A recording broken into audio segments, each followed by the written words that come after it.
الله وبركاته. وعليكم السلام ورحمة الله وبركاته. الحمد لله. إن الحمد لله نحمده ونستعينه ونستغفره ونعوذ بالله من شرور أنفسنا ومن سيئات أعمالنا. من يهده الله فلا مضل له ومن يضلل فلا هادي له. وأشهد أن لا إله إلا الله وحده لا شريك له وأشهد أن محمدا عبده ورسوله.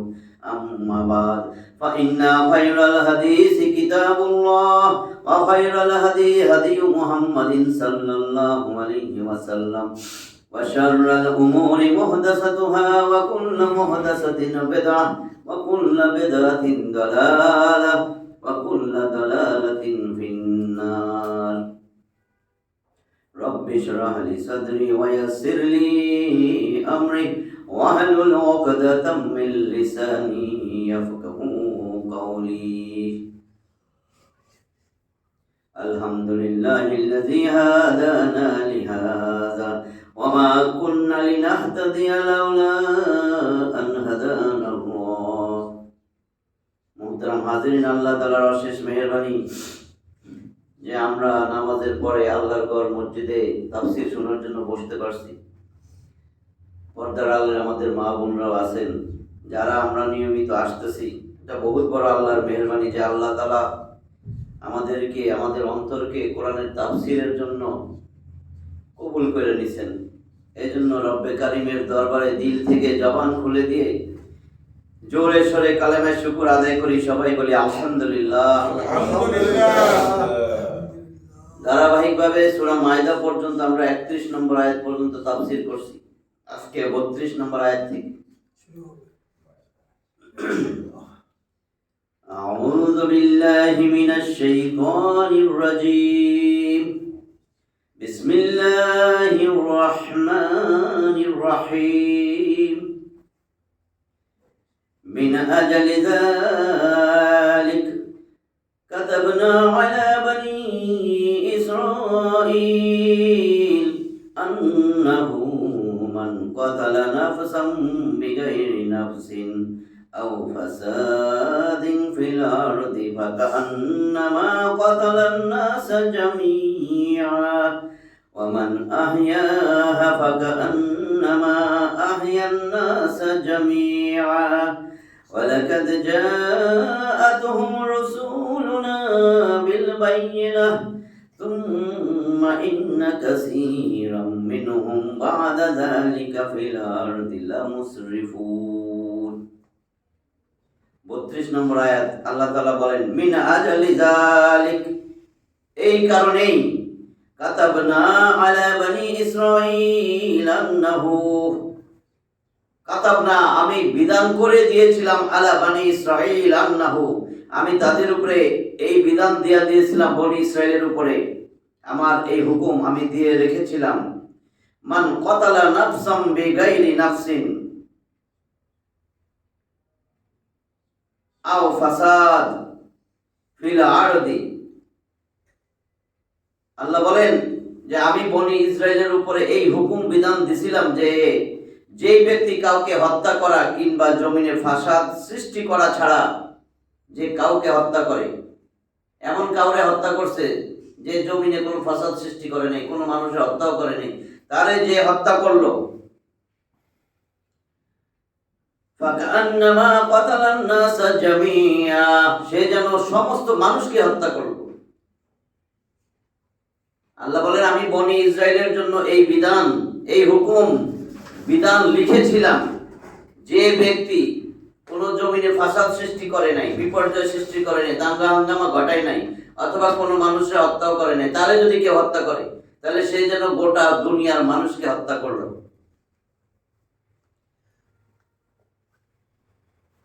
আর ওয়ামান আহইয়াহা, যে তারে বাঁচাইলো, ফাকান্নামা আহইয়ান নাস জামিয়া, সে যেন গোটা দুনিয়ার মানুষকে বাঁচাইলো।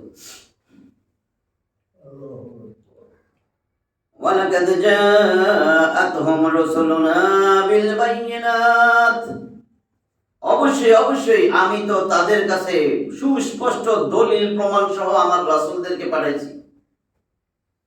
আমার রাসূলদেরকে সুস্পষ্ট অকাট্য দলিল প্রমাণ সহ কিতাবাদি দিয়া আমি তো আমার রাসূলদেরকে পাঠাইছি। সুম্মা ইন্না কাসীরাম মিনহুম বা'দা যালিকা ফিল আরদি লামুসরিফুন, এই দলিল প্রমাণ পাঠানোর পরেও তাদের অধিকাংশই জমিনের মধ্যে সীমা লঙ্ঘনকারী হয়ে গেছে। তাদের অধিকাংশই ছিল সীমা লঙ্ঘনকারী দলিল প্রমাণ পাওয়ার পরেও। আমাদের মুসলিমদের মধ্যেও দলিল প্রমাণ পাওয়ার পরেও এই যুগেও মানুষ অনেক সীমা লঙ্ঘনকারী। দলিল প্রমাণ আসে না কোরআন সুন্নাহ? কোরআনে আল্লাহ যা বলছে তার বিরুদ্ধচারণ করতেছে না মুসলিম নামদারি, তো আল্লাহর বিরুদ্ধচারণ সীমা লঙ্ঘনকারী, এগুলা তো বুঝতে হবে।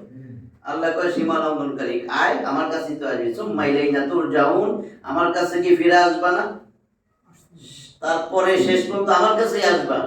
আমি তো দুনিয়া দিয়েছিলাম পরীক্ষার হল, ফেল করে আমার কাছে আসতেছো, কি মজাটা লইছো দুনিয়াতে?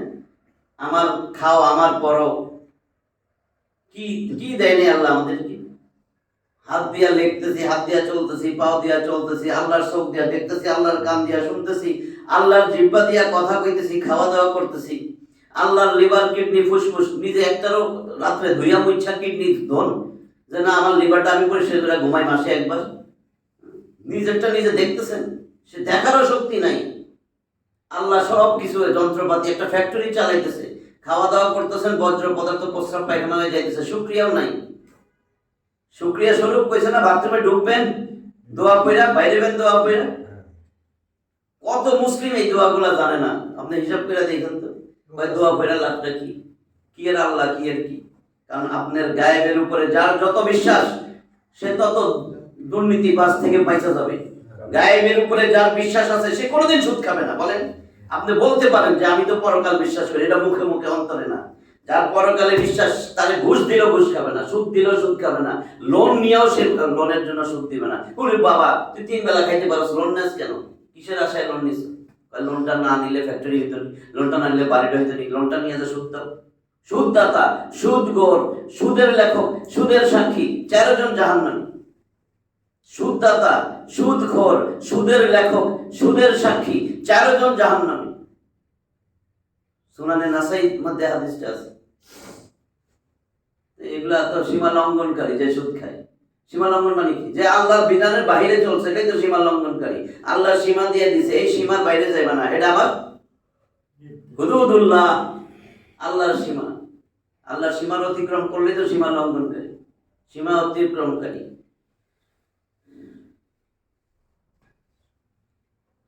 এই অন্যায়ভাবে হত্যার পরে মানুষের প্রাণের মূল্য যে কত বেশি এবং তার মর্যাদা যে কত বড় তা পরিষ্কারভাবে আল্লাহ বনি ইসরায়েলদের উপরে এই নির্দেশ অবতীর্ণ করে বলে দিয়েছেন এই আয়াতের দ্বারা, যার দ্বারা এই অনুমান করা যায় যে আল্লাহর নিকট মানুষের রক্তের গুরুত্ব ও মর্যাদা কত। আর এই নীতি শুধু বনি ইসরায়েলদের জন্য ছিল না, বরং ইসলামী মূলনীতি মোতাবেক এই নীতি চিরস্থায়ী সকলের জন্য। বুঝছেন? সুলাইমান বিন রাবি বলেন, আমি হাসান বসরি রহিমাহুল্লাহকে জিজ্ঞাসা করলাম যে বনি ইসরায়েল যেমন এই হুকুমের আওতাভুক্ত ছিল, তেমনি আমরাও কি এই আয়াতের হুকুমের আওতাভুক্ত কিনা? তিনি উত্তরে বললেন, হ্যাঁ, আল্লাহর শপথ, বনি ইসরায়েলের রক্ত আল্লাহর নিকট আমাদের রক্ত অপেক্ষা কোনো ক্রমেই অধিক মর্যাদাপূর্ণ নয়। তাফসীরে ইবনে কাসির।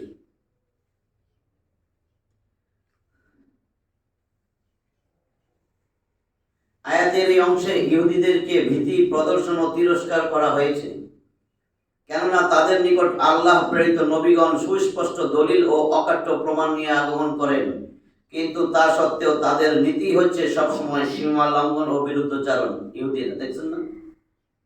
সম্ভবত নবী করিম সাল্লাল্লাহু আলাইহি ওয়াসাল্লামকে সান্ত্বনা দেওয়ার জন্যই এখানে তাদের কুকর্মের কথা উল্লেখ করা হয়েছে যে তোমাকে তারা হত্যা করার পরিকল্পনা এবং ক্ষতি সাধন করার যে চক্রান্ত করছে এটা কোনো নতুন কথা নয়, বরং তাদের সমস্ত জীবনটাই ষড়যন্ত্র ও ফিতনাবাজিতে পরিপূর্ণ। সুতরাং তুমি আল্লাহর উপর অবিচল আস্থা রাখো, তিনি হচ্ছেন সূক্ষ্ম শ্রেষ্ঠতম কৌশলী, সমস্ত চক্রান্ত হতে তিনি হচ্ছেন সর্বশ্রেষ্ঠ কৌশল অবলম্বনকারী। আয়াত দিয়ে দিয়েছিল 3 নম্বর সূরা আল ইমরানের 54 নম্বর আয়াত, ওয়ামাকারু ওয়ামাকারাল্লাহ ওয়াল্লাহু খায়রুল মাকিরিন। তারাও কৌশল করে, ষড়যন্ত্র করে, আল্লাহ কৌশল করেন, আল্লাহ সর্বশ্রেষ্ঠ কৌশলকারী। 33 নম্বর আয়াত, ইন্নামা জাযাউল লাযীনা ইউহারিবুনাল্লাহা ওয়া রাসূলাহু ওয়া ইয়াসআউনা ফিল আরদি ফাসাদা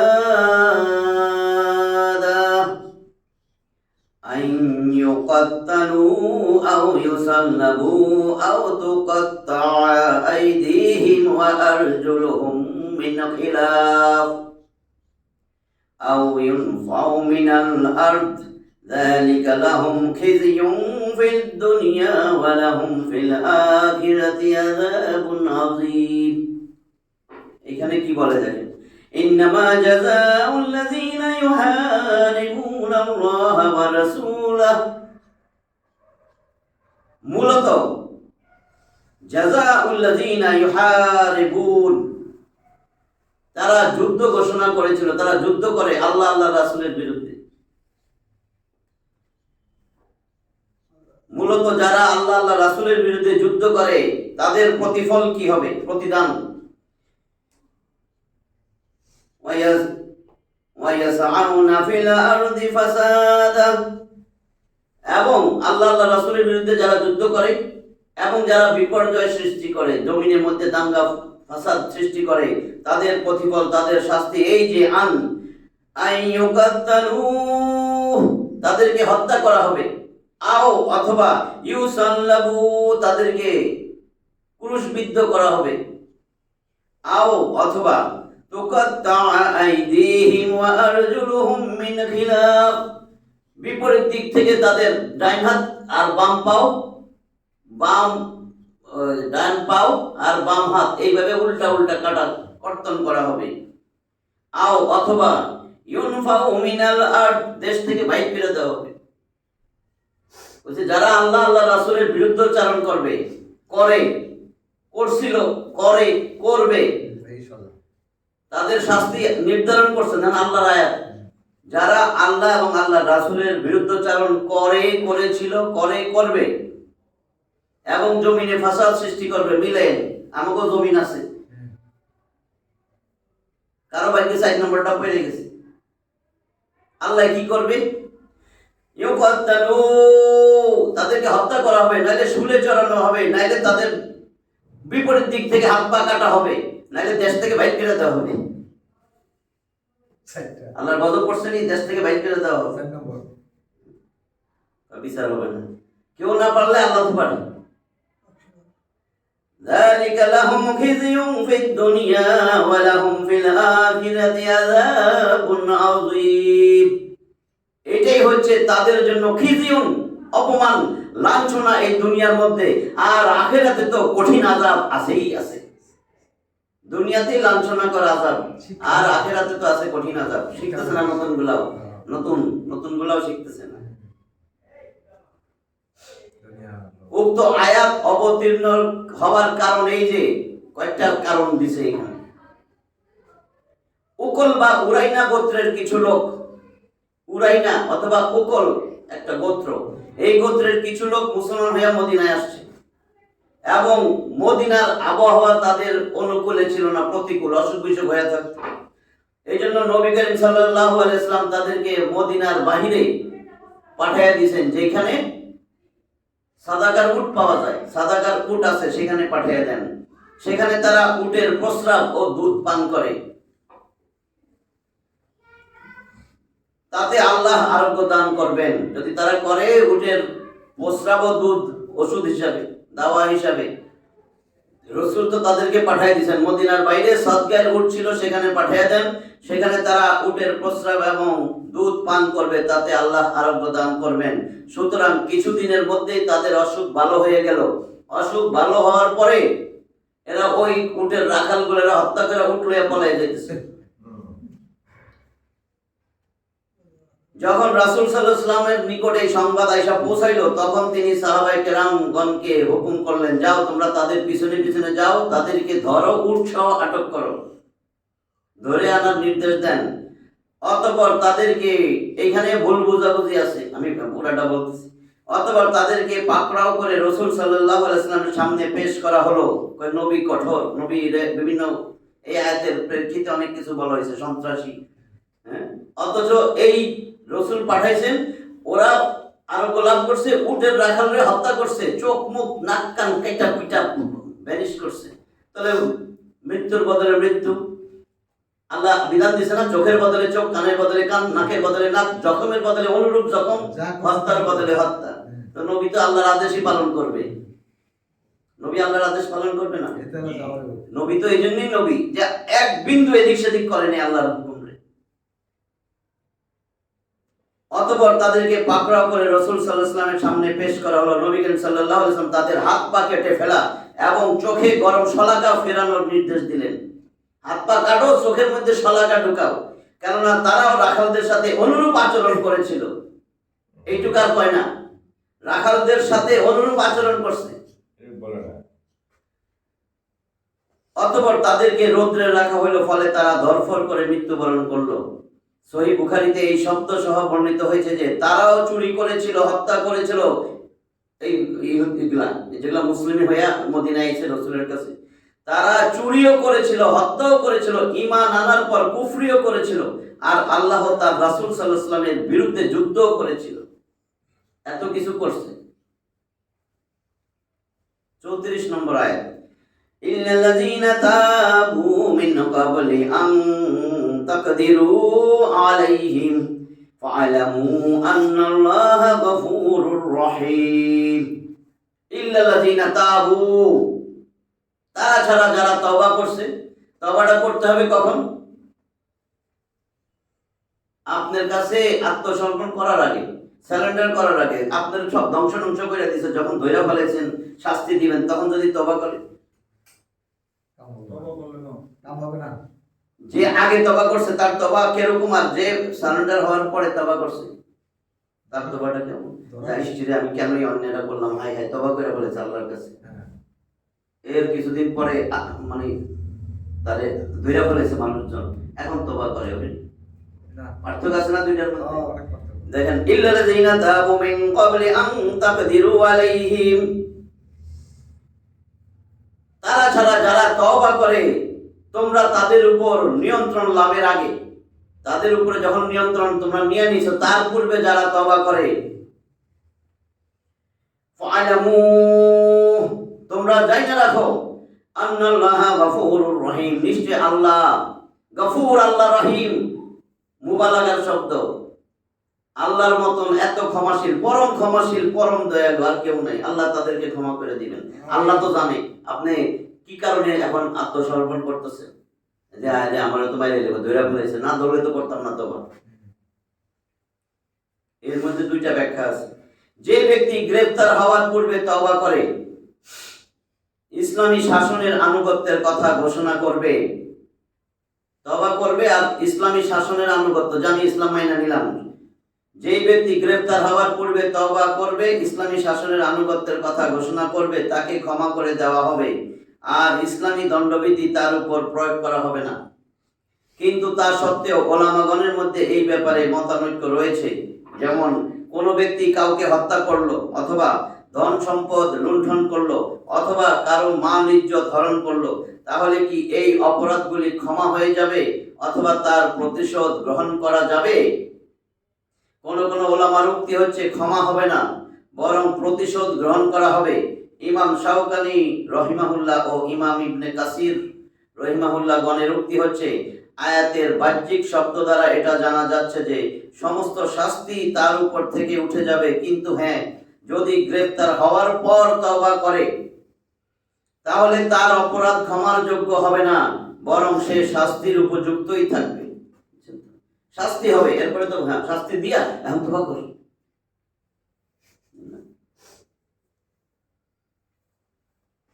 35 নম্বর আয়াত, ইয়া আইয়ুহাল্লাযীনা আমানুত্তাকুল্লাহা ওয়াবতাগু ইলাইহিল ওয়াসিলা।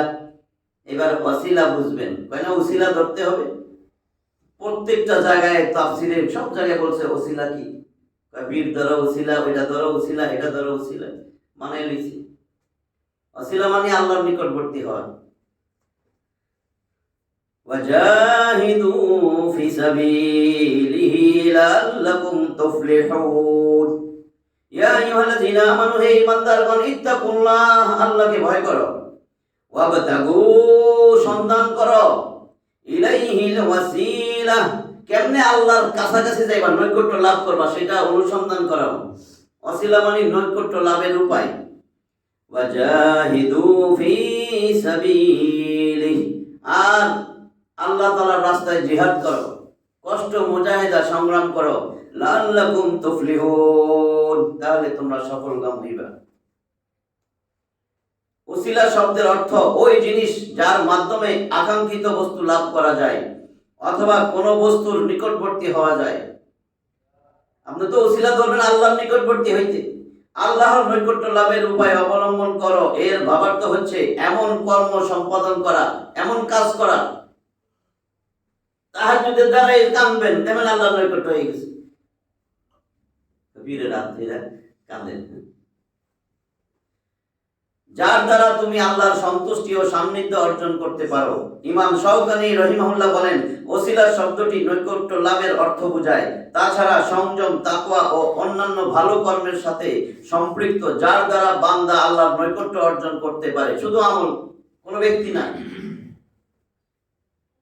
অনুরূপভাবে নিষিদ্ধ ও হারাম কর্ম করা থেকে বিরত থাকার দ্বারাও আল্লাহর নৈকট্য ওসিলা অর্জন করা যায়।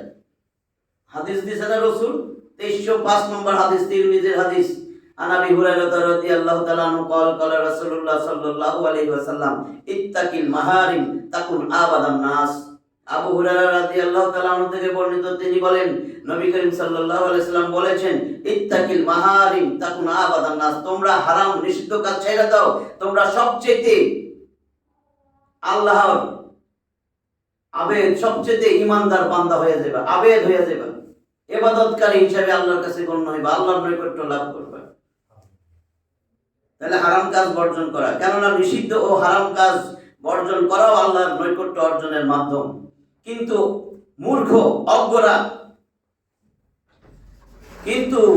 মূর্খ অজ্ঞরা প্রকৃত ওসিলাকে বাদ দিয়ে কবরে সমাধিস্থ মানুষদেরকে নিজের ওসিলা বানিয়ে নিয়েছে, যার শরীয়তে কোনো ভিত্তি নাই। মাজার জিয়ারত করে, কবরের কাছে যায়, কবরে শুয়ে দিছে আল্লাহর ওলি, খাজারে দরবারে কেউ ফেরে না খালি হাতে। বলছিলাম না অনেকবার, আমি যতজন দেখছি সব গায়ে ভরা হাতে, খালি হাতে ফিরে আসে, মিথ্যা কথা কইতেই থাকে। ওখান থেকে আইসব মিথ্যা কথা কয়, নিজে 2টা মুরগি লয়ে গেছে, আমি গরিব মানুষ, 2 মুরগি লয়ে গেছে, কি লয়ে এসেছ, কয় মুরগিটা ধুইস, যার কিছু নাই মোমবাতি লয়ে যায়, আগরবাতি, হেটাও ধুইয়া তারপরে আসে, কয় আবার ভরা হাতে আইছে।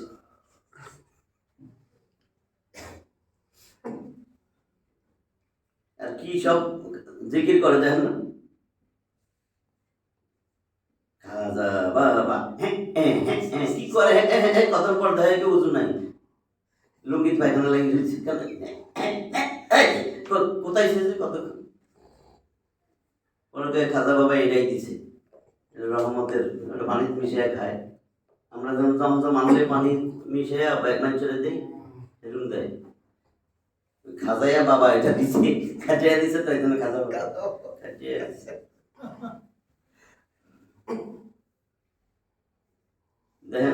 অজ্ঞরা প্রকৃত ওসিলাকে বাদ দিয়ে কবরে সমাধিস্থ মানুষদেরকে নিজেদের ওসিলা বানিয়ে নিয়েছে, যার শরীয়তে কোনো ভিত্তি নাই। অনুরূপ হাদিসে বর্ণিত হয়েছে, ওসিলা ধান 2টা জিনিস বলছে, আপনাদের কর্মগুলা, ভালো কাজ আর হলো হারাম কাজ, যা আল্লাহ নিষিদ্ধ করছে এটা বর্জন করবেন, আল্লাহর নৈকট্য পাওয়া যাবে, ওসিলা। আর একটা ওসিলা হলো জান্নাতের সবচেয়ে উঁচা স্থানের বলে ওসিলা।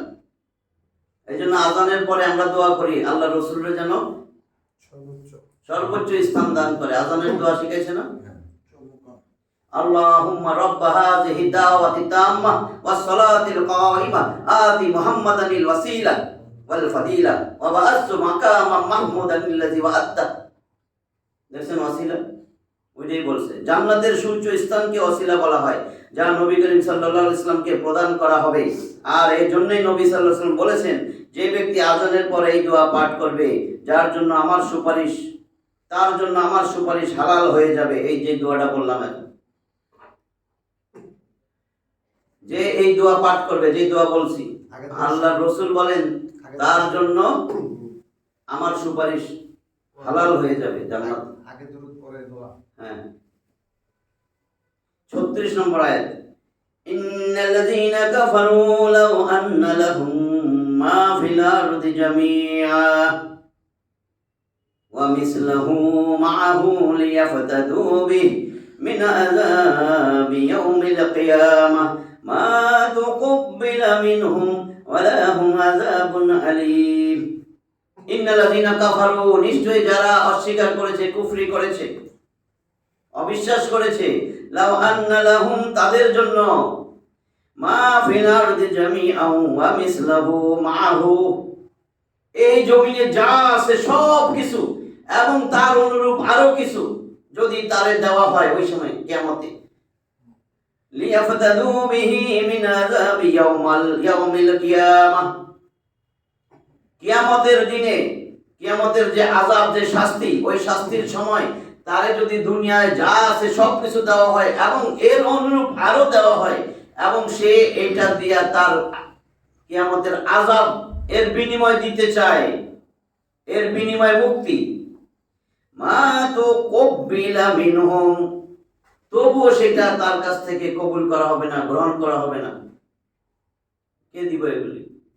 ওয়ালাহুম আযাবুন আলীম, তাদের জন্য রয়েছে কঠিন শাস্তি। বারবার বলতেছে তাদের জন্য রয়েছে যন্ত্রণাকর শাস্তি। যারা অবিশ্বাস করেছে, পৃথিবীতে যা কিছু আছে যদি তার সমস্ত থাকে এবং তার সাথে সমপরিমাণ আরো থাকে, এবং কিয়ামতের দিন শাস্তি থেকে মুক্তির জন্য পণ স্বরূপ তা দিতে চায়, তবুও তাদের নিকট থেকে তা গ্রহণ করা হবে না, এবং তাদের জন্য রয়েছে মর্মন্তুদ শাস্তি। হাদিসে বর্ণিত হয়েছে যে জাহান্নামের একটা লোককে জাহান্নাম থেকে বের করে আল্লাহর সামনে হাজির করা হবে। তারপর আল্লাহ তাকে জিজ্ঞাসা করবেন, তুমি তোমার বাসস্থানটা কেমন পেয়েছো? সে উত্তরে বলবে, অত্যন্ত জঘন্য, খুবই খারাপ, কষ্টদায়ক। তারপর আল্লাহ আবার বলবেন, তুমি কি এর থেকে রক্ষা পাওয়ার জন্য পৃথিবী পূর্ণ স্বর্ণ প্রদানে সম্মত আছো? পুরা পৃথিবী স্বর্ণ দ্বারা ভৈরা দিলে যেরকম হবে, সেই স্বর্ণ পরিমাণ স্বর্ণ দিয়া কি এখান থেকে মুক্তি চাও? সে উত্তরে বলবে হ্যাঁ। তারপর আল্লাহ বলবেন, এখন পুরা পৃথিবী পূর্ণ স্বর্ণ দিয়া মুক্তি চাও?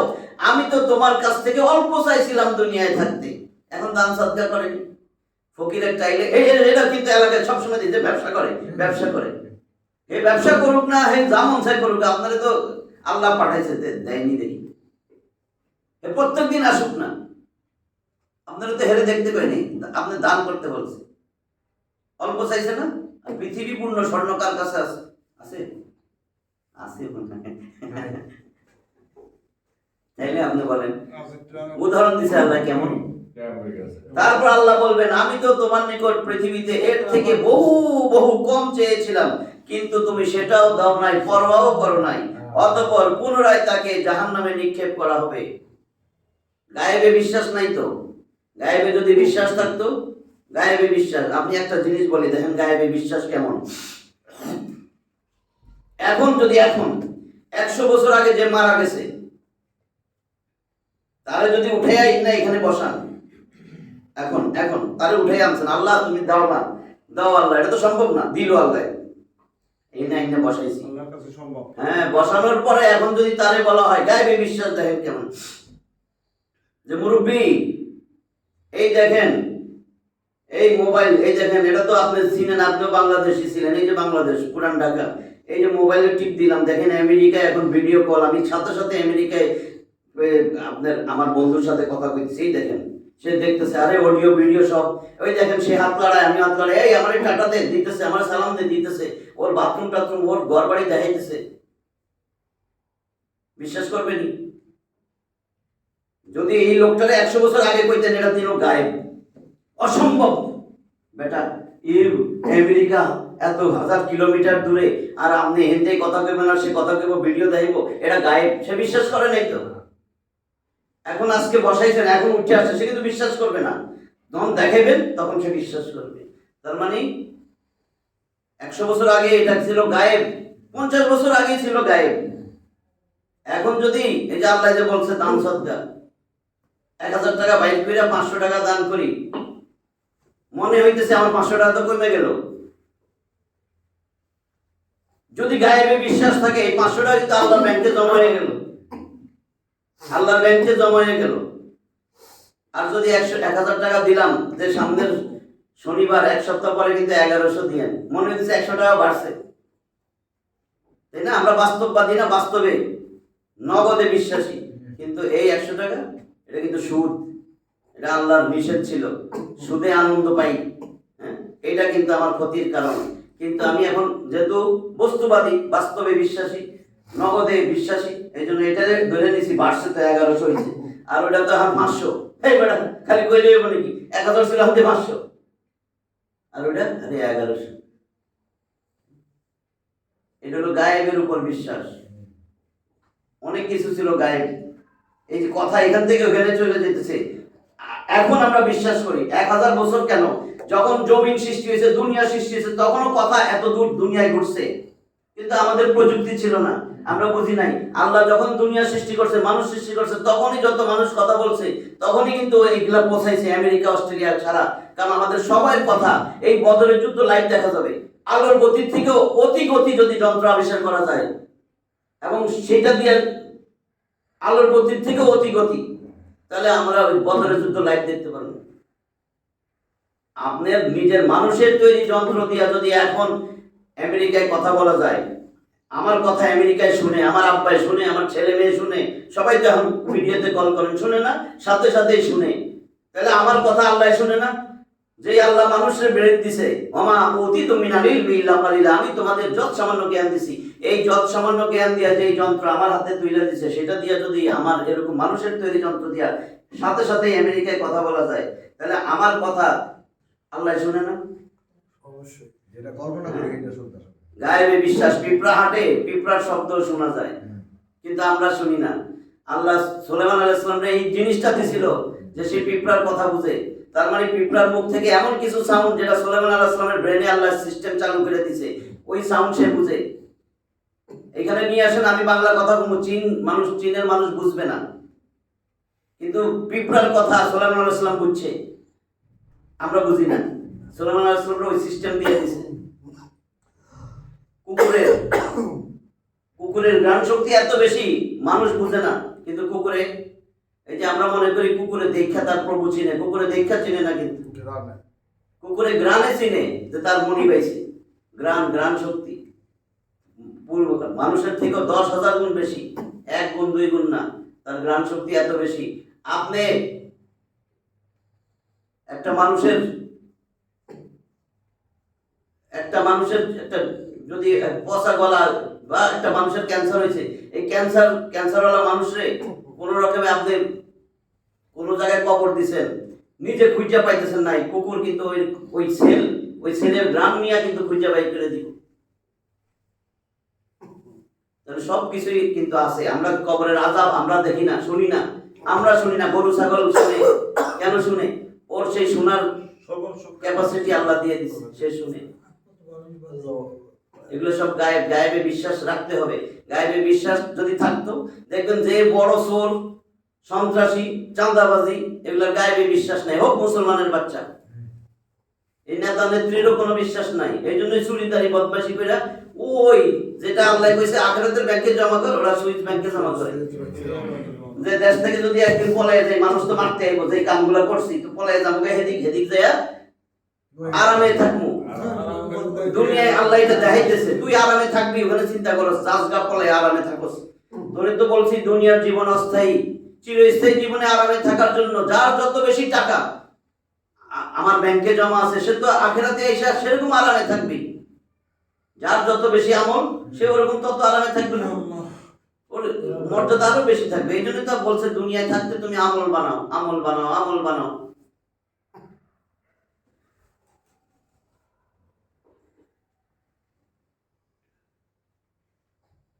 সাতত্রিশ নম্বর আয়াত, ইউরিদুনা আন ইয়াখরুজু মিনান নার ওয়া মা হুম বিখারিজিনা মিনহা ওয়া লা হুম আযাবুম মুকিম। ইউরিদুনা আন ইয়াখরুজু মিনান নার, তারা তো জাহান্নামের আগুন সহ্য করতে না পাইরা ওইখান থেকে বাইর হইতে চাইবো, জাহান্নাম থেকে বাইর হইতে চাবে। ওয়া মা হুম বিখারিজিনা মিনহা, কিন্তু কিছুতে সেখান থেকে বাইর হইতে পারবে না। ওয়া লা হুম আযাবুম মুকিম, তাদের জন্য রয়েছে চিরস্থায়ী আযাব। এটা শুধু কাফেরদের জন্য। যারা মুসলিম শাস্তি দিয়া মাইরা মুইরা সেইসা এরপরে আবার জান্নাতে দিবে, কিন্তু কাফেররা জীবনে বাইরে না। উক্ত আয়াতটা কাফেরদের জন্যই, কেননা মুমিনগণকে জাহান্নামের শাস্তি ভোগের পর তাদেরকে জাহান্নাম থেকে বের করে আনা হবে, যেমন বহু হাদিস থেকে প্রমাণিত। 38, ওয়াসারিকু ওয়াসারিকাতু ফাকতাউ আইদিয়াহুমা জাযাআম বিমা কাসাবা নাকালাম মিনাল্লাহ ওয়াল্লাহু আজিজুন হাকীম। সব আল্লাহর আয়াত। এইবার কাফের, আমি বারবার বলি কাফের, জালেম, ফাসিক আমরা দূরে খুঁজি। যারা মুসলমান কইতেছেন এগুলাই কাফের, এগুলাই জালেম, এগুলাই ফাসিক। অনেক আলেম চুপ কইরা বিভিন্ন রকমের ব্যাখ্যা দিতে চায়। ইসলাম যখন আইসা পড়বে তখন দেখবেন আমি যেই কথা কইতেছি এটাই কইব, তখন আর তেল মাইদের মুইডাকে সাইডে সুইডে কথা কইব না। আল্লাহর এখানে যে শব্দ আছে এই শব্দের বাইরে যান কেন? আমি যদি বলি this is A bottle of water, this bottle is full of water, আপনি কইবেন কি শুনেন আপনি খালি পানি কইলে হইব? এটা কিন্তু মধুর মতন, এটা কিন্তু দুধের কালার আছে, কালার বলতে পারেন সাথে মিশাই বসে। আমি যেটুকু বলছি এইটুকুই তো হবে। যদি বলে এই হয় 1 কাপ চা, this is a cup of tea, আপনি আর কি মিশাইবেন? মিশাইলে কাইটা দিবেন না? আপনি তো টি চা কাইটা দিবেন। এই হয় 1 কাপ মধুর মতন মিষ্টি চা, তো আপনি কাইটা দিবেন। যেটা হয় নাই, তো ট্রান্সলেট হয় নাই, তো ট্রান্সলেট হয় নাই, তো আপনি ব্যাখ্যায় দাম কেমনে?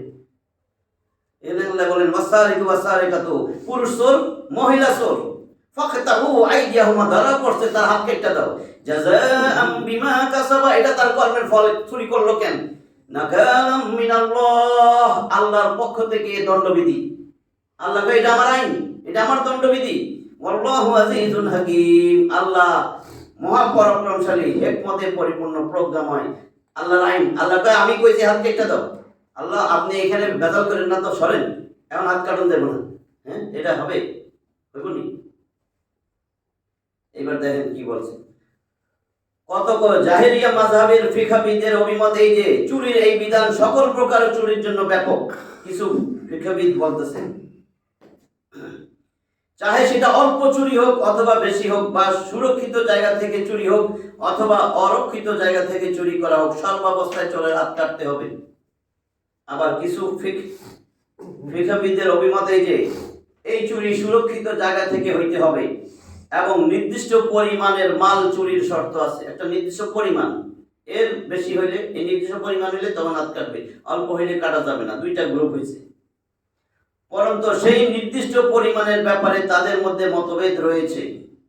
মুহাদ্দিসগণের অভিমত এই যে 1/4 স্বর্ণ মুদ্রা, দিনার, দিনারের 4/1 ভাগ বর্তমানে কার কাছে নাই, অথবা 3টি রৌপ্য মুদ্রা, দিরহাম, 3 দিরহাম, অথবা ওই পরিমাণ মূল্যের কোন জিনিস চুরি করলে চোরের হাত কাটা যাবে। আল্লাহর আইন না? একটাও সংসদ সদস্যের হাত থাকতো? 3 ভাই আমাকে ভোট দিয়ে আরেকটা হাত কই, সোর সোর সোর সোর, আরেকটা নাই তো, একটু উঠছে, লড়াই হবে। এই জন্য এটা হয় না, এই জন্য আইন হয় না। প্রথমে বিচারপতিটা যাইতো, আল্লাহর কথা আমি কইছি, আমি বঙ্গানুবাদ করতেছি। যদি বলতো ভাই ও বোনেরা আগামী নির্বাচনে, তো 2 হাত নাই, হাই হাই এটা 2 হাত নাই, তো সোর সোর সোর, বুঝতো না সবাই? যে যেখান থেকে আসতো হাত নাই, যে যেখান থেকে আসতো হাত নাই তো, হয়তো অনেক অভিজ্ঞ লোক অন্য জায়গাতে আছে, হাত নাই, অভিজ্ঞ লোকের হাত নেই। মহাসম্রাট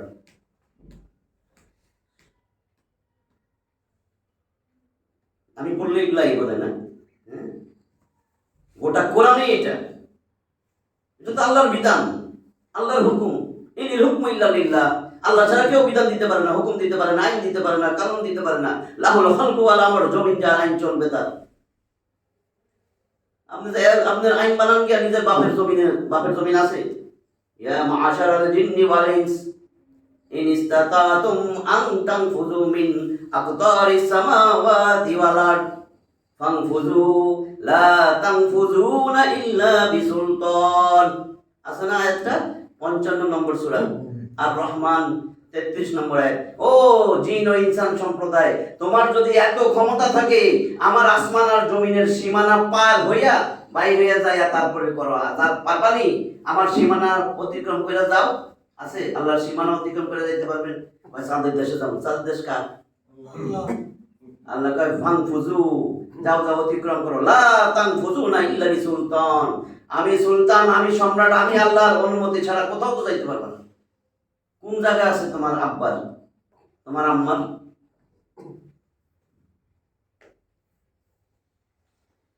তাহলে কি বলছে? ওই পরিমাণ মূল্যের কোন জিনিস, এক দেরহাম, দেরহামের স্বর্ণ মুদ্রার 1/4 অথবা 3 দিনার, দেরহাম রৌপ্য, 3টা রৌপ্য মুদ্রা বা দেরহাম অথবা ওই পরিমাণ মূল্যের কোন জিনিস চুরি করলে চোরের হাত কাটা যাবে। অন্যথায় এর থেকে কম পরিমাণ হলে হাত কাটা যাবে না।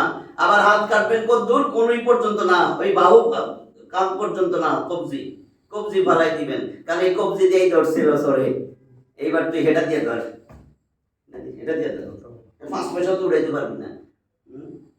এই 5 আঙ্গুল দিয়ে চুরি করছিলি যে, 5 আঙ্গুল কেন দিছিলাম? ইবাদত করবি আল্লাহ, ঈমান আনবি 1, ইবাদত করবি আল্লাহর 2 নম্বর, 3 নম্বর দিছিলাম মুআমালাত, মানুষের সাথে লেনদেন সুন্দর কর। চুরি করছিস কেন? করছিলাম মুআশারা, আচার আচরণ, ছোটরা বড়দের শ্রদ্ধা করবে, বড়রা ছোটদের স্নেহ করবে, স্বামী স্ত্রীর মানবে, স্ত্রী স্বামীর মানবে। হ্যাঁ, আছে না? বাপ ছেলের সাথে কেমন ব্যবহার, ছেলে বাপ মার সাথে কেমন ব্যবহার, শিক্ষক ছাত্রের সাথে, ছাত্র শিক্ষকের সাথে, হ্যাঁ, সংসদ সদস্য জনগণের সাথে, জনগণ সংসদ সদস্যের সাথে কেমন ব্যবহার আচার আচরণ করবে, এগুলা সব মুআমালাত, মুআশারা।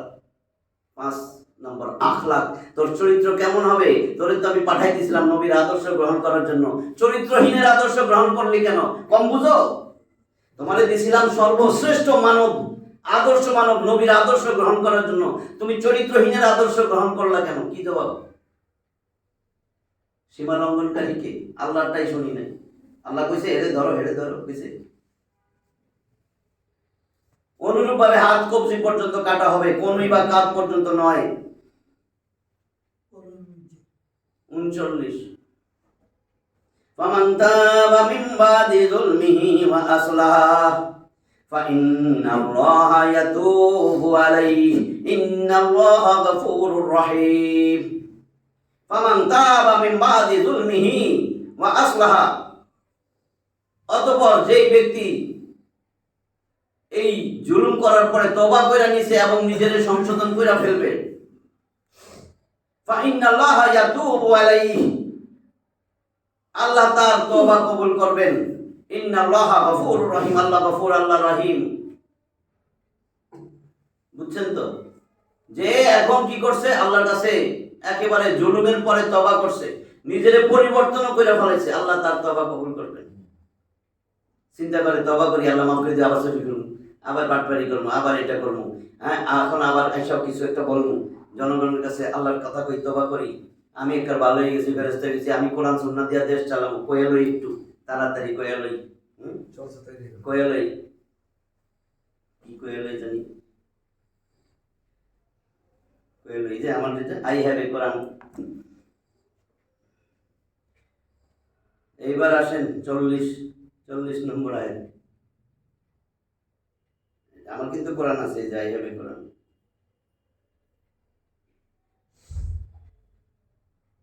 40 নম্বর আয়াত। আলাম তা'লাম আন্না আল্লাহা লাহু মুলকুস সামাওয়াতি ওয়াল আরদ ইউ'আযযিবু মান ইয়াশা ওয়া ইয়াগফিরু লিমান ইয়াশা ওয়াল্লাহু আলা কুল্লি শাইইন কাদির। আলাম তা'লাম আন্না আল্লাহা, তুমি কি জানো না নিশ্চয়ই আল্লাহ তাআলা লাহু মুলকুস সামাওয়াতি ওয়াল আরদ, এই আসমান জমিন দুইয়ের মধ্যে যা আছে সব, সাত আসমান জমিন সব কিছু আল্লাহর সার্বভৌম কর্তৃত্ব, আল্লাহই মালিক, তার মালিকানায় আছে সব। ইউ'আযযিবু মান ইয়াশা, তিনি যারে ইচ্ছা আযাব দিবেন, ওয়া ইয়াগফিরু লিমান ইয়াশা, যারে ইচ্ছা মাফ করে দিবেন। ওয়াল্লাহু আলা কুল্লি শাইইন কাদির, আল্লাহ সব কিছুর উপরে ক্ষমতাবান। এটারে আবার কেউ কেউ ঘুরাইছিল, হ্যাঁ এটা কম যাইব না, কইছিল না কি শুনেন নাই যে আল্লাহ সব কিছুর উপর ক্ষমতাবান, এই কথা কম যাইব না। এক আলেম মাথা খারাপ হইলে যে রুমায়ের 41 নম্বর আয়াত। ইয়া আইয়ুহার রাসূল লা ইয়াহজুনকাল্লাযীনা ইউসারিউনা ফিল কুফরি মিনাল্লাযীনা ক্বালু আমান্না বিআফওয়াহিহিম ওয়া লাম তু'মিন কুলুবুহুম ওয়া মিনাল্লাযীনা হাদু সাম্মাউনা লিল কাযিবি সাম্মাউনা লিকাওমিন আখারিন লাম ইয়াতুক ইউহাররিফুনাল কালিমা মিন বাদি মাওয়াদিহি ইয়াকুলুনা ইন উতিতুম হাযা ফাখুযুহু ওয়া ইন লাম তু'তাউহু ফাহযারুহু ওয়া মান ইউরিদিল্লাহু ফিতনাতাহু فلن تملك له من الله شيئا أولئك الذين لم يرد الله أن يطهر قلوبهم لهم في الدنيا خزي ولهم في الآخرة عذاب عظيم। দেখেন কি বলে, আমি একটু তাড়াতাড়ি বলে দিই। ইয়া আইয়ুহার রাসূল, হে রাসূল, আল্লাহ নবীরে বলতেছেন, আমাদের নবীরে, লা ইয়াহজুনকা, তুমি দুশ্চিন্তাগ্রস্ত হইও না, টেনশনই করো না, এত মাথা ঘামায়ও না। আল্লাযীনা ইউসারিউনা ফিল কুফরি, যারা অতি সত্বর কুফরি করছে, এখন ঈমান আইনে এখন কুফরি করতেছে। মিনাল্লাযীনা ক্বালু আমান্না বিআফওয়াহিহিম, তারা তো মুখে বলছে তারা ঈমান আনছে, ওয়া লাম তু'মিন কুলুবুহুম, অথচ অন্তরগুলো ঈমান আনে নাই। আমাকে এর অনেক আছে, অন্তরে কিন্তু ঈমান নাই, কিন্তু মুখে বলে, কারণ মুসলিমের বাপ তো মুসলমান, বুঝছেন তো। আল্লাহ রাসূল বলে যারা কুফরি করছে, তোমার কাছে কইছে ঈমান আনছে, মুখে ঈমান আনছে, আসলে অন্তরে ঈমান আনে নাই, এদের নিয়ে টেনশন করার কিছু নাই। এই মুশরিক, এই কাফেরের জন্য টেনশন করার কিছু নাই, দুশ্চিন্তা কইরো না। ওয়া মিনাল্লাযীনা হাদু, আর যারা ইহুদি, যারা ইহুদি হয়েছে, সাম্মাউনা লিল কাযিবি, এরা মিথ্যা কথা শুনতে বেশি আগ্রহী। সাম্মাউনা লিকাওমিন আখিরিন লাম ইয়াতুকা, আর এমন জাতি যারা তোমার কাছে এখনো আসে নাই। এই ইহুদির কথা বলতে, যারা ইহুদি হয়েছে এরা মিথ্যা কথা শুনতে বেশি আগ্রহী, আর যারা এখনো তোমার কাছে যে জাতি আসে নাই, এদের কানে বিভিন্ন কথাই ইহুদিরা পোষায়। যারা আসে নাই, ইউহাররিফুনাল কালিমা মিন বাদি মাওয়াদিহি, আর এই এরা ইহুদিরা বিকৃত করে, তাদের কাছে যে তাওরাত দিছি, আমার যে কালেমা কথা, এই কথাগুলা যারা তোমার কাছে এখনো আসে নাই, এদের কান ভারী করে, কথা বিকৃত কইরা। কি বিকৃত আমি বলবো, যেটার অর্থ যেটা সেটা সরাসরি না বইলা, যেমন কিছু ইহুদিরা এরকম করছিল। তাওরাতে রজম, রজম তো বুঝেন, বিবাহিত পুরুষ নারী যদি জেনা করে, তাওরাতেই লেখা আছে পাথর মাইরা, মৃত্যু না হওয়া পর্যন্ত, নিশ্চিত না হওয়া পর্যন্ত পাথর মাইরা মাইরা ফেলে। এটারে বিকৃত করছে যে চাবুক দিয়ে পিটাইয়া কোন রকমের ছেড়া দিলে হবে, লাঞ্ছিত কইরা। এই ঘটনাটা এটাই ওখানে বলা হইতেছে। ইউহাররিফুনাল কালিমা, কালিমা আল্লাহর কালিমা, তাওরাতের কালিমা তারা বিকৃত করে, মিন বাদি মাওয়াদিহি, যেখানে যেই অবস্থায় আল্লাহ শব্দগুলো দিয়েছে এটার অর্থটা বিকৃত করে তারা উপস্থাপন করে। ইয়াকুলুনা ইন উতিতুম হাযা, তারা বলে যদি এই আদেশ তোমাদেরকে দেওয়া হয়, ফাখুযুহু, তবে তা গ্রহণ করো। কোন আদেশ? তারা নবীর কাছে গেছিল, এই ইহুদিরা নবীর কাছে গেছেন, আমাদের নবীর কাছে যাইয়া বলতেছেন যে রজমের, কারণ তাদের তাওরাতে তো ওইটা আছে, মাইরা ফেলে। তারা মনে করছে নবী করিম সাল্লাল্লাহু আলাইহি ওয়াসাল্লামের কাছে যাই, আমরা যাইয়া বলবো চাবুক দিয়া মারবেন, আর ওই সবার সামনে মারলে তো একটু হেও লজ্জা পাইবো, অপমানিত হইব, এইটুক যদি দেয় তোমরা কবুল করো। যারা নবীর কাছে এখনো যায়নি ওই লোকগুলার কথা বলতেছে, ইহুদিরা তাদের বুঝাইছে এরকম।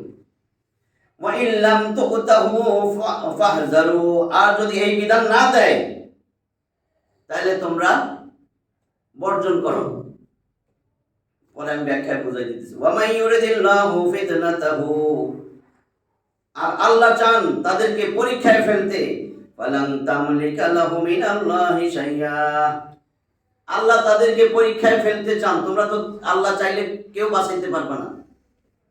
উলাইকাল্লাযীনা লাম ইউরিদিল্লাহু আন ইউতাহহিরা কুলুবাহুম, আর আল্লাহ চান এই সমস্ত লোকগুলার কলব, অন্তর পবিত্র না করতে। লাহুম ফিদ দুনিয়া খিজিয়ুন ওয়া লাহুম ফিল আখিরাতি আযাবুন আযীম, তাদের জন্য দুনিয়াতে রয়েছে অপমান, লাঞ্ছনা, আর তাদের জন্য আখিরাতে আছে মর্মন্তুদ আযাব। এখন দেখেন, কাফের ও মুশরিকদের ঈমান গ্রহণ না করা এবং সঠিক পথ অবলম্বন না করার ফলে নবী করিম সাল্লাল্লাহু আলাইহি ওয়াসাল্লামের যে অস্থিরতা ও আক্ষেপ, এই জন্য আল্লাহ আয়াত নাযিল করছেন। তার জন্য আল্লাহ নিজ নবীকে অধিক চিন্তা না করার নির্দেশ দিয়েছেন আয়াত দিয়ে। এত টেনশনের দরকার নেই, যাতে এই ব্যাপারে তিনি সান্ত্বনা পান যে এই লোকদের ব্যাপারে তিনি আল্লাহর নিকট জিজ্ঞাসিত হবেন না। এই 41 নম্বর আয়াত বললাম, 41 থেকে 44 এই আয়াতগুলো অবতীর্ণ হওয়ার দুইটা বিশেষ কারণ, ঘটনা উল্লেখ করছে। বিবাহিত ব্যভিচারী ও ব্যভিচারিণী ইহুদিদের ঘটনা। এমনিতেই তারা তাদের ধর্মগ্রন্থ তাওরাতের মধ্যে বহু পরিবর্তন সাধন করেছিল, তার উপর তার অনেক বিধান অনুযায়ী আমল করত না তারা।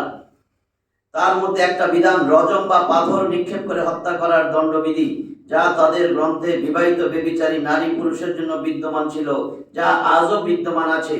সুতরাং যেহেতু তারা এই শাস্তি থেকে রক্ষা পেতে চাচ্ছিল, যেন এই শাস্তিটা না হয়, সেহেতু তারা আপোষে সিদ্ধান্ত নিয়ে বলল যে চলো আমরা মুহাম্মদের নিকট যাই সাল্লাল্লাহু আলাইহি ওয়াসাল্লাম। তিনি যদি আমাদের মন গড়া শাস্তি দানের মতোই, আমরা যেরকম চাই সেরকমই চাবুক মেরে লাঞ্ছিত করার শাস্তির নির্দেশ দেন, তাহলে আমরা তা মান্য করে নিব। ওই যে কইছে তাহলে তোমরা গ্রহণ করো।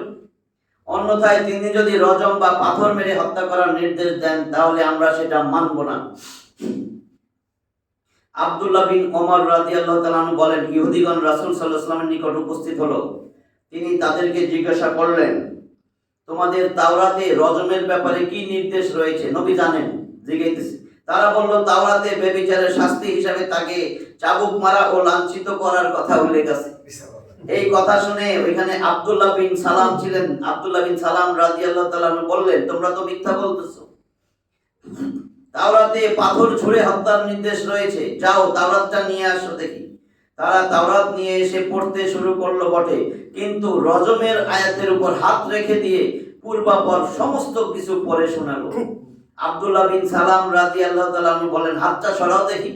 হাত সরালে দেখা গেল যে সেখানে রজমের আয়াত বিদ্যমান রয়েছে।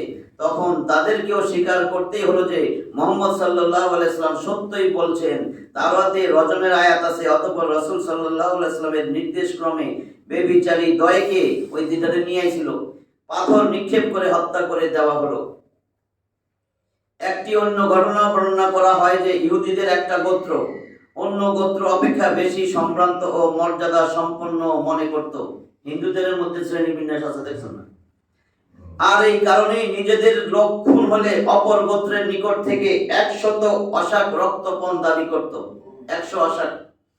পক্ষান্তরে অন্য গোত্রের কেউ খুন হলে 50 অশাক রক্তপণ নির্ধারিত করত। ওই যে শ্রেণী বিন্যাস, এটা উন্নত জাতি, ইহুদির মধ্যে গোত্র। যখন নবী করিম সাল্লাল্লাহু আলাইহি ওয়াসাল্লাম মদিনায় আগমন করলেন, তখন ইহুদিদের দ্বিতীয় দল, যাদের রক্তপণ অর্ধেক ছিল, তারা উৎসাহিত হলো। অর্থাৎ তারা ভাবলো যে এবার আমরা ন্যায় বিচার পাবো, এবং তারা 100 অশাক রক্তপণ দিতে অস্বীকার করলো। আর এই নিয়ে তাদের মধ্যে লড়াই শুরু হওয়ার উপক্রম ছিল। কিন্তু তাদের মধ্যে কয়েকজন বুদ্ধিমান লোক রাসূল সাল্লাল্লাহু আলাইহি ওয়াসাল্লামের নিকট বিচার প্রার্থী হওয়ার ব্যাপারে সন্তুষ্টি প্রকাশ করলে ওই সময় এই আয়াতগুলো অবতীর্ণ হয়, যার মধ্যে একটি আয়াতের রক্তপানের বিধান সকলের জন্য সমান বলে দেওয়া হলো, সব সমান। এইটি শেষ করে দিই, 42 নম্বর আয়াত।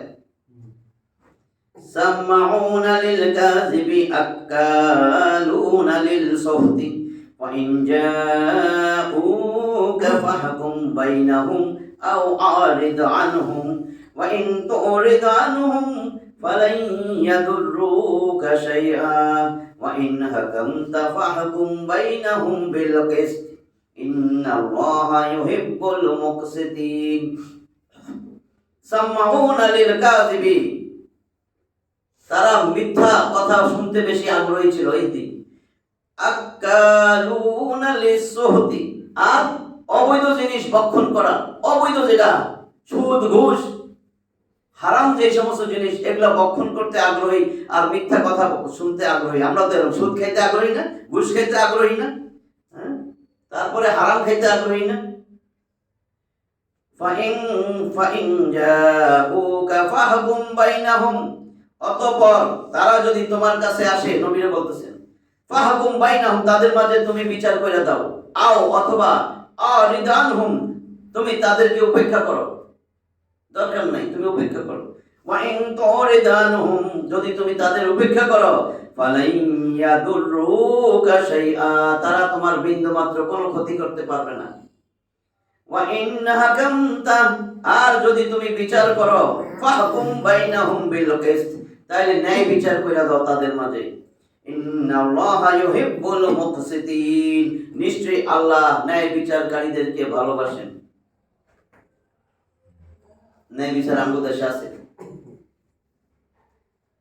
আল্লাহ তাআলা ন্যায় বিচারকারী বিচারকদের ভালোবাসেন।